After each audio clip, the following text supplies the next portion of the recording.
One minor variable, an afterthought, something that didn't even seem like a threat, all of a sudden caused one of my clients to no longer be on track for their retirement. How did we know? How do you fix it? How do you prevent it? I've got that and more coming up.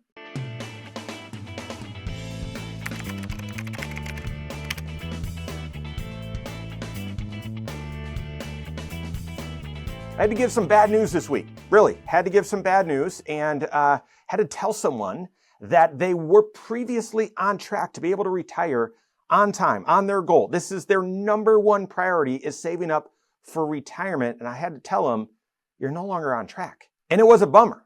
It was a bummer. I'd been sort of leaning and hinting at that over the past few meetings. And this time, we sort of just finally faced it directly. And I didn't really back down. And unfortunately, he's no longer on track. The good news is, if there is good news, and that is, well, I'd rather deliver that news 10 years before he plans to retire, because we can absolutely, it's very avoidable, very fixable, and he's going to be able to get back on track. And yeah, I'd rather deliver the news now than right on the doorstep of retirement. There's time to fix it. But here's the bad news and the good news. The bad news is he didn't realize this was even a threat, didn't realize it was a risk, even though we'd been talking about it and he had just sort of brushed it aside the past several meetings. And odds are you don't think this is a threat either. But here's the good news. It's totally avoidable. It's totally preventable. It's totally fixable. Okay. And I'm going to tell you in this video, both what the problem is, how to spot it if it's a problem for you, but how to avoid it altogether. Here's a scenario, okay? Individual came in early, 35. That's when he really started waking up to, I want to retire, and did a video about a situation, similar situation just recently. And yeah, he's in a high stress and high paying job. But first part of his career, he did not care about retirement. He did not care about saving, just sort of lived his life.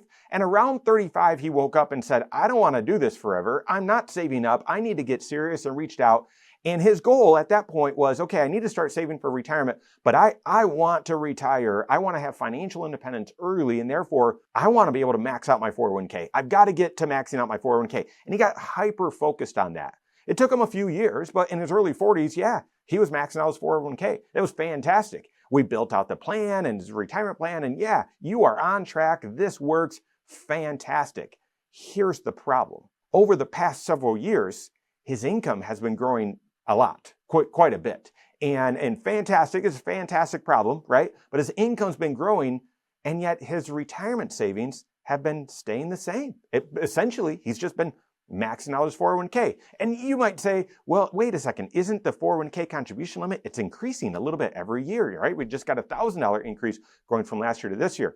Yeah, but his income is increasing far beyond those max limit increases. And therefore, what started as him saving about 20% of his income in order to max out the 401k, guys, now it's around 10% of his income. And if you know, and there is no magic percentage, but if I were to give you a percentage to target or shoot for, save up 15% of your income. But here's what's happened. Even though he was saving a little bit above that, it was necessary because he went a decade without really saving anything for retirement. And so he had a little bit of catch up to do. But now, and again, he's still in his late 40s, not yet 50s.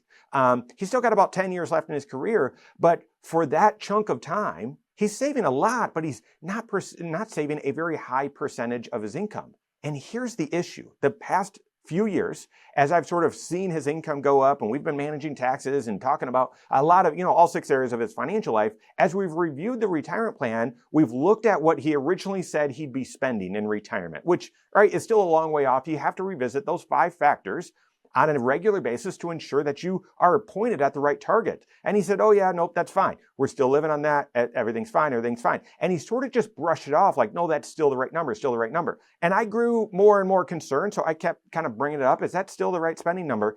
And yeah. Well, guys, just this time, I sort of approached it differently and didn't say, is that still the right number? I just said, you're not living on that right now. Right now, he's living well above that. So in his retirement plan, the thought was that they were going to spend, $7 to $8 grand a month, and no value judgments. I'm not making value judgments either. And so that might be the right amount for you to live. It might be very high. It might feel very low. Don't know. But in their situation, that's what it was. Guys, right now, they are spending way above that right now. And when I input, so instead of just asking him, my analysis, and I input this higher number, what they're living on right now, what they're spending right now. I input that in their retirement plan, and it no longer works. This is why every time I explain and teach the 5 factors of your retirement that are the variables that determine your individual and unique retirement plan, I'm always going to say that they are interrelated, because a decision in one is going to impact a decision in the others. Does he still want to retire at the same age? Yeah. Right? I'll skip the second one. Is his retirement income still going to be the same? Yes, he's got a frozen pension, Social Security, the plan is staying the same. We're going to optimize and so on. He's saving up aggressively, like per plan, saving up exactly what we said in his plan. And then the investment risk, moderately aggressive right now, shifting to moderate by the time he retires. That's the plan. What changed was that second variable, retirement spending. His spending right now it's not quite doubled, but it's increased significantly. Could be inflation, could be other things, but it's increased significantly because his income today has risen and his savings hasn't. And therefore, where's that extra money going? They're spending it. And again, no value judgments. It's just fine. However, we need to reflect reality in your retirement plan, in that 5-factor retirement plan, because that variable, then if you're going to spend more, then you're either going to need to work longer, save up more. There's going to be some other trade-off. With inflation, with how things have changed so rapidly since COVID, I would ask you the first question. Do you know? Is this a risk for you? Is this a reality for you right now? Are you relying on a 5-factor retirement plan that has outdated information? That's not accurate. The way that you know, is to update that 5-factor retirement plan at least once a year and be honest. By the time you've done this several times, you know those inputs and how sensitive they are.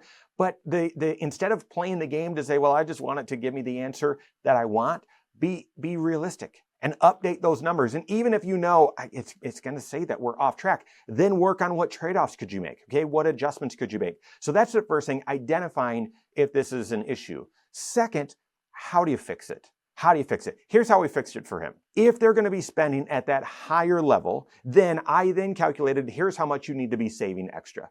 And it was sort of like, you need to be saving an extra $2,000 or whatever a month in order to get there. I think it was $3,000 a month. And I built it out saying, you're not going to be able to start saving that extra $3,000 a month immediately, but let's assume you start saving an extra $1,000 this year, and then you add another $1,000 per month. Let's assume you start saving an extra $1,000 per month right now. I believed that was achievable, possible within his budget, and it was. And then you do that for a year, and then a year later we increase that by 1,000, so now it's 2,000 a month. And then a year later we increase that again, so 3,000 a month. And we sort of built that out and said, could that work? And the plan suggested it did.